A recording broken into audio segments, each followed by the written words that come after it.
I was working at the time, and we were all kind of working, you know, corporate America. I was programming computers, and then we had started, like, I think since like maybe 95, 96, we had kind of started just checking out the local hip-hop scene. And we knew we eventually wanted to put out music. And so we started thinking about doing shows, because we were recording.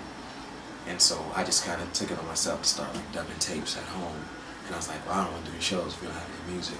Right. And that's kind of, you know, how the Greenhouse record was the first thing we did. It was just a tape. And, you know, it was only maybe 35, 40 minutes. And that was only because we were on a tape format back then. And so I would just dub them, you know, 10 at a time and print the things on my PC. And then we just started taking them to shows. And then we needed a name. And right. we had did a song called Weightless with a Logic. And we're like, okay, we're going to do a Logic record too. And then we just kind of took it from that song, you know, and we eventually started playing, you know, we were playing Columbus because Jermaine and Bus, who used to be in Greenhouse Effect, they both lived here in Jawar, and Logic, he lived here as well, and I was living in Cincinnati, and so we were playing Columbus in Cincinnati, and then we added Dayton, right. we were playing about once every 3 to 6 months, just kind of selling tapes and kind of just establishing things around there. But no one else was really putting out records, because it was still kind of the 12-inch era, you know, like right. Raucous, Fond of Them, right. that was all big then, and so we were just still selling tapes, and it was before you had to have CDs, right? And so it was kind of the last time you could really sell tapes, I think. So did you actually have the Weightless name on those tapes at that point? Yeah. But that was just all Greenhouse Effect stuff? Yeah, it was Greenhouse, and then we did and then you did we did that like well. at the end of the year. Right. We did the Greenhouse, I think, around maybe November, and then we did a Logic around maybe December, January the following year, and then we re-released them on CD at the beginning of 2000 in the spring. So, I mean, it sounds like you always wanted to put out other people's records. It wasn't just a thing to put out Greenhouse Effect records? Well, honestly, no. We didn't really. It was really kind of like just some crew stuff we were doing, because we were just around each other doing so much music. Right. Just putting out each other's music was just kind of common sense. And no one else was kind of stepping to us like, hey, I'll give you this amount of money and you know, and this kind of budget to put out a record. So we were like, let's just put out our own records. And that's kind of been what our transition has been. It's been going from being a crew-based label to being a label that can put out anybody's record, right. or help any new act that's not necessarily in our immediate circle. Right. And that's just, you know, the transition that we've been trying to make. Because, you know, I think, say, if you want to call yourself a label, you actually have to put out other people's yeah. records, right? You know what I'm saying? Not just people that own them. Yeah. So I think, you know, it's like, if we really want to be Weightless Records, just try to, you know, get some artists on our belts and see if we can really do this for real.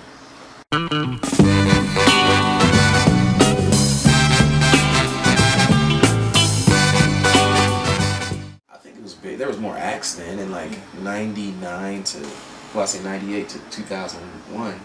There were a lot more crews who were really good, but most of them don't even exist or never put out a record in that window. But the scene was smaller then. You know, in 98, 99, it was, you know, you play a show, if 75 people came, 50 of them were rappers or DJs. And there were no real fans. It wasn't necessarily a music scene. It was just camaraderie among musicians and support. And now it's kind of changed. We have less acts. I don't think the talent pool is as big or as deep as it was then, but we have more support system in place.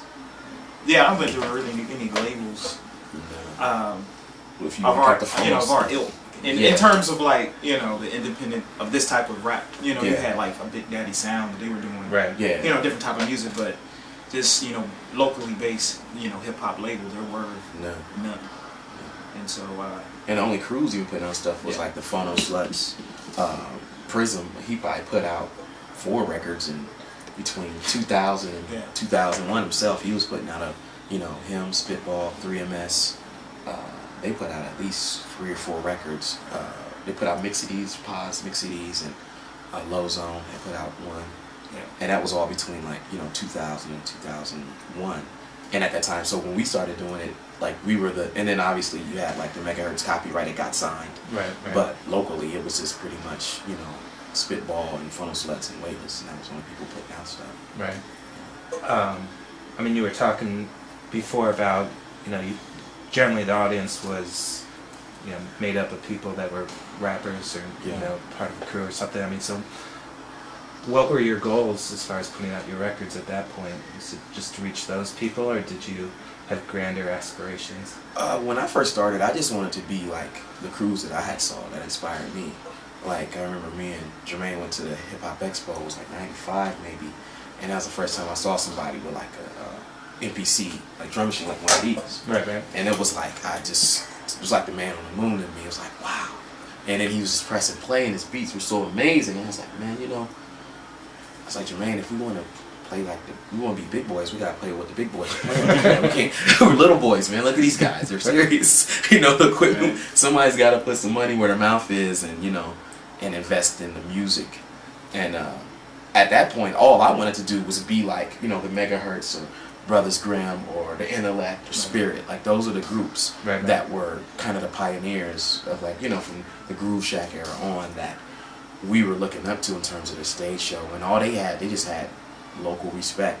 And that, to me, was like, that was as far as I wanted to take it. I never thought it would be my job at any point. Right, right. Yeah.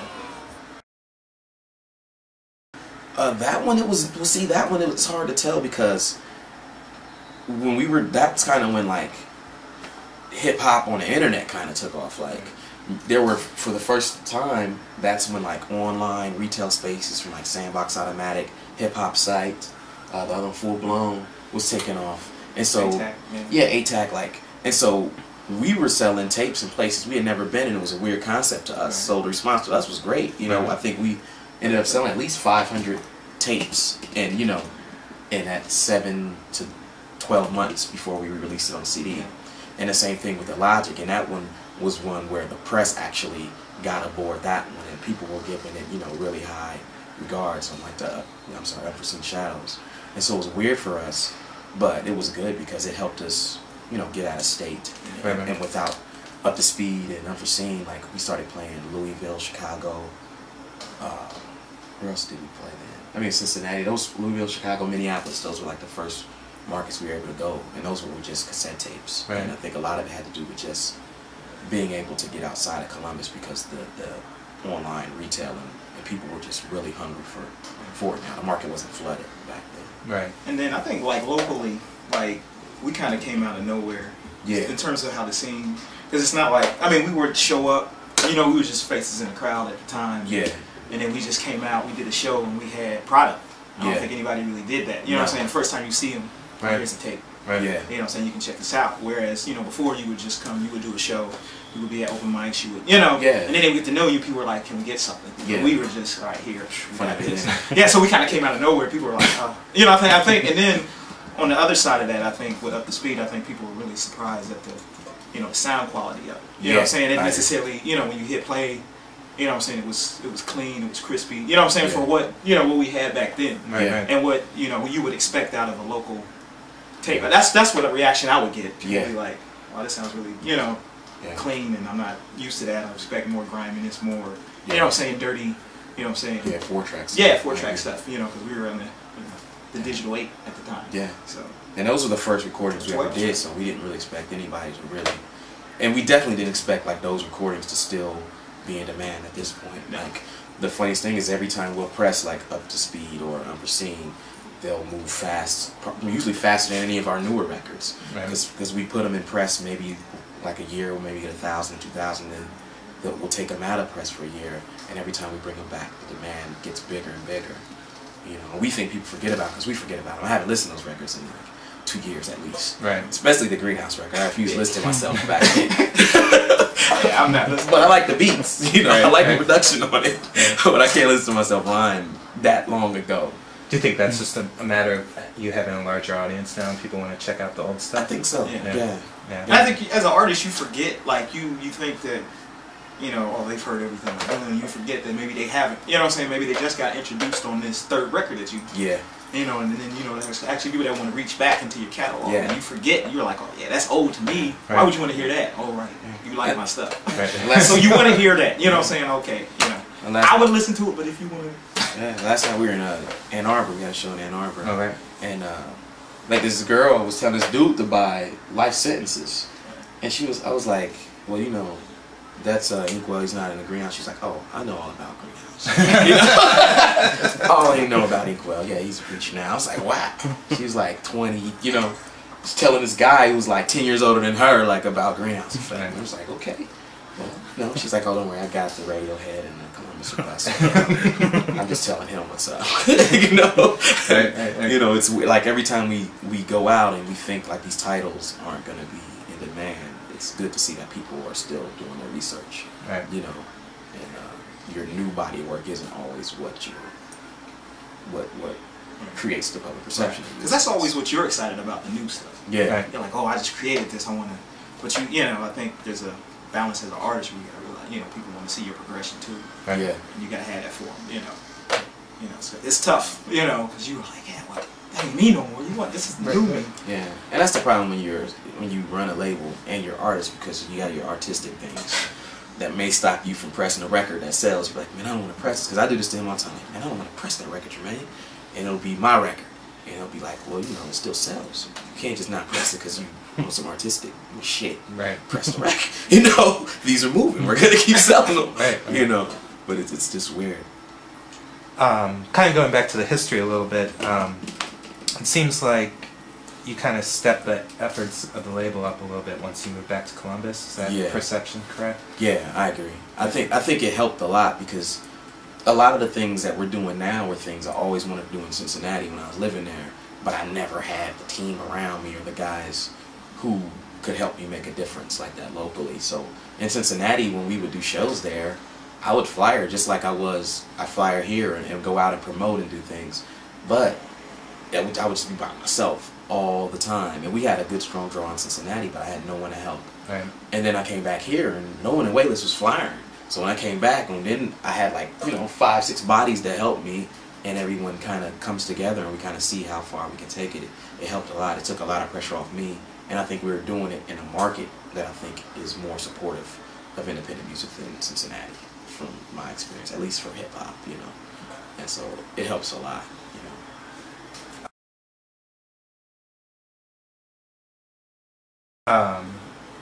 I mean, do you consider that you have employees at this point, or is it just kind of people that you know? Yeah, people that get paid. Yeah, they're not like, you know, they don't get W-2s from me. but you know, shit, if anything, I get W-2s from the business. I get W-2, you know. But I guess we have employees. Yeah, I guess so. But you know, we're like compensated team members. It's not like, you know, I'm a boss, but he's a boss. It's just like, you know, I think we're all on the team together. Yeah. And there's guys that maybe call the shots, and these guys are willing to say, hey, you know, I'd be careful with employee, because, you know, it sets up a hierarchy that I don't know if I'm necessarily comfortable with. But it's just you know, it's all a team effort, because everybody puts in their ideas, and everybody has a role, you know. Yeah. So everybody has a role, and and it's never like this is what I want to do it. It's more like, hey, what do you think about this? And I'll bounce it off of him, and he'll bounce it off somebody else, and we'll just kind of bounce it off of each other. And then the more people that are involved, the more we start thinking about things, you know, like, I don't think I ever would have had the idea to do an anniversary show had, you know, Wes not been in my ear and said, hey, Brent, you know, you guys are coming up on like 7 years, and that's a lot longer than probably any label around here. Maybe you should think about doing an anniversary show. And so it wasn't even necessarily my idea, but it is, you know, someone on our team's idea, and I take it just as seriously. Right. You know.